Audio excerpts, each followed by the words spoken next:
Sementara itu, saudara, sebanyak 4 unit rumah semi permanen di Desa Landu, Kecamatan Rantau, Aceh Tamiang ludes terbakar.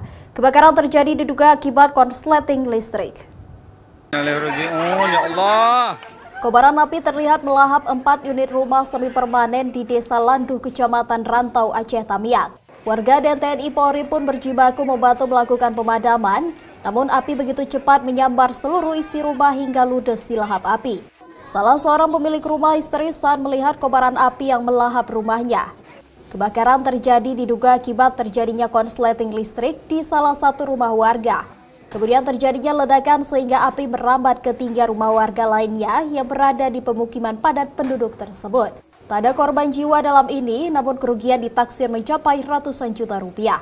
Nah, api menurut saksi mata, yaitu Ibu Desi, yang rumahnya juga ikut ludes terbakar.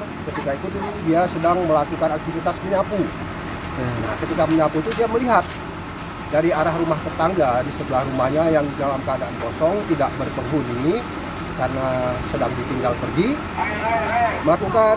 melihat ada percikan api. Dan tidak lama kemudian terdengar letupan atau ledakan. Letupan sepertinya itu dari kabel listrik rumah tersebut yang terbakar sehingga api membesar. Dan langsung dalam hitungan menit ya itu terjadi perambatan sehingga menyeberang ke rumah Ibu Desi. Berapa rumah Pak Isi? Dari kejadian ini 3 rumah rusak berat, dapat dikatakan ludes terbakar.